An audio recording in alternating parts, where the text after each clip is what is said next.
everybody. Today we're going to talk about technology-enabled service models, and sort of that's a discussion about how we weave technology into the framework or the fabric of a service model to improve what we do with it. And I'm really excited about this. This is going to be 2 or 3 episodes, and this is really just the introduction. But truly, there has been a national call for the next generation of care. Everybody is expecting that the next generation of care will be one that has technology wrapped around it. And there's a good reason for that. And that's because, we've all as a culture, we've been very socialized over time to how technology can improve our lives. Technology it doesn't exist in a vacuum. In every sense, it's used and woven into things so that it improves our lives. So we've been comfortable with FaceTime and Zoom. I mean, certainly the pandemic has made us comfortable with that if we weren't before, because we interact almost every day using virtual support and virtual conferencing, those types of technology. We've become so comfortable with it that it's enabled us to change how we work. And we love some of those changes, or many of us do. It's become more comfortable for many of us. We've been comfortable with smartphones for years, and it's literally a part of our being. How we navigate, how we interact, how we check up on things, and we do it in a way that we can do it organically as we kind of unfold our life. Our smartphone is with us. And sometimes it's with us, as we all know, maybe a little bit too much, but it's a part of us. It makes our life more convenient. Alexa and Google Home is almost like another family member for many people. How they order food through it, they order supplies through it, they listen to music, and they check the weather, and they set their alarm through it. It's just a part of interacting in their home, and they have learned to be very comfortable with it. There's countless cameras, that line our highways, hundreds of thousands of cameras, and that's made us actually comfortable, most people comfortable, that these cameras are there to warn us of traffic, or to help us navigate through things, or to deal with emergencies that may come up, so that people are not affected, or that people's lives are safer. They're even using shopping malls and in parking lots. We feel safer that we're in a parking lot in a mall when they have cameras. We're safe. We feel good that there's cameras on vests for police. We feel better about that. Most people feel better about that they do, or that it's in cars so that we can see things on within that. So doctors even, it's fun. It's interesting. You're seeing doctors navigate now down a hallway in a hospital in the body of a robot, where their face is in the robot, and they have sensors so they don't bump into things, and they're talking and saying hi to people as they go down. They take a right into a patient's room, and they, with cameras and their face and all that, they interact, and they see, they collect vitals, they wish the person well, and move on to the next one. It's become almost human-like virtually. So it's an amazing thing what we've transformed and become comfortable with, but it didn't happen overnight.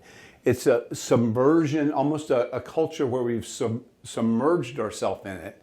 And over time, we progressively feel more comfortable. And I will tell you, these are the ways that you input a culture in your own program and in your lives about how you use technology for new applications. It's exactly that way. This is all happening because technology combined with new service approaches of all kinds allow us to lead better, safer, healthier, more preferred, and more affordable lives. We don't go to the clinic anymore, or very less often. We don't go to grocery stores as much. Some of us don't go at all. We don't need to own a car anymore, and many don't even have to commute to work every day. And this just makes our life, basically, we've got all this other things uncluttering our lives that we would rather live. It's given us more life balance and the ability to be much more flexible. with how we live and even where we live. Virtual technologies are a resource that people with IDD, seniors, and other need populations require if we're to move forward with the vision of what we really want that's possible. We want to live, the intent of the final rule for people with IDD. We want to live in inclusive small homes in normal neighborhoods. We want to not have many roommates or any roommates. We want to receive support when we need it and want it, and we don't necessarily want to receive support just in case or when we don't. We want to be able to have jobs and friends, and in order to do that, technology will be woven into every fiber of that service delivery model that will be our future. We know that. Virtual support technologies also, though, as a behavioral analyst, I like to look at like the end that we want to accomplish and work backward from that. And I know that's what they did, with Netflix. They started at the end and said, okay, now how can we use technologies to deliver that? They just didn't use technology. They didn't just bolt technologies onto Blockbuster. They reinvented everything with the intent of how could they deliver a service, a product, or meet a need of a customer using a new way of doing that used technology. So, that would include, for us, we want to look at how do we cultivate greater independence with technology. That's probably the primary goal. We want to have people be more independent. We want them to live in less restrictive living arrangements. And how can technologies help us with that?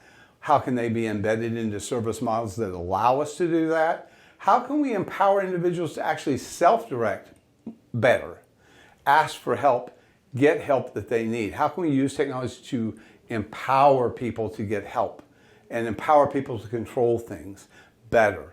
How can we use technology to coach people, caregivers, who are working alone to support somebody in the community, maybe somebody who doesn't have the ability to self-direct or doesn't have the ability to advocate for themselves. But how do we have one person work in a small home in an inclusive setting and get the support that even the staff need to deliver care? So, technology needs to be embedded into support models for staff as well as support models for the people that we're supposed to serve, right? So, and of course, we always want to make, our services more affordable.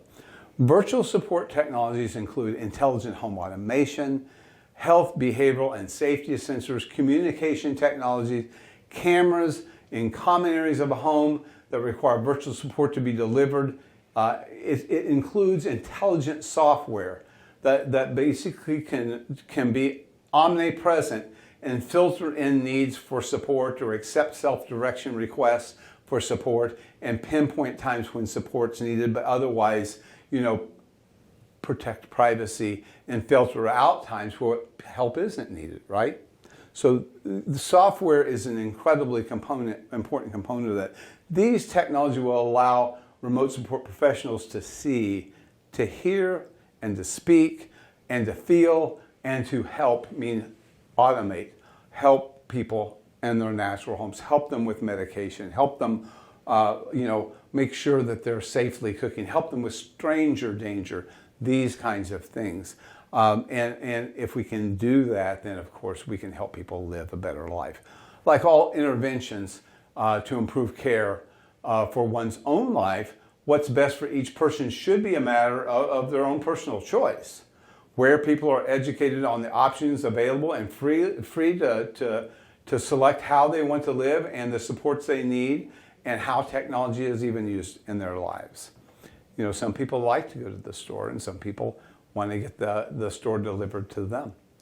We will explore in the next few episodes, though, how do we use and develop support systems for people to advance independence and advance self-direction and advance the least intrusive care and inclusive lifestyles. How do we use technology and develop service models that do that. We're going to take a kind of a deeper dive into the design of the technology and its capabilities.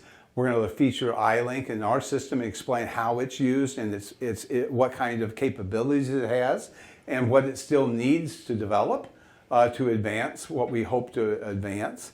And then we're going to look at a lot of case studies and use studies on actually how care can be better delivered with technology. So you can get a really good picture of how we can deliver, overnight support for people who need it, or prevent stranger danger, or support people in a community setting at the moment of need, how we can deliver health and behavioral services. We look forward to these next couple of episodes. I think they're going to have something of interest for everybody, for people and providers who would use the technology or be thinking how they would want to design it for their own purposes, but also for policymakers and other key players who have to, are charged with how do you regulate and how do you oversee this kind of technology and how it's used in programs relative to how you oversee how staff and others are used in programs. So we look forward to that, and we'll see you next time.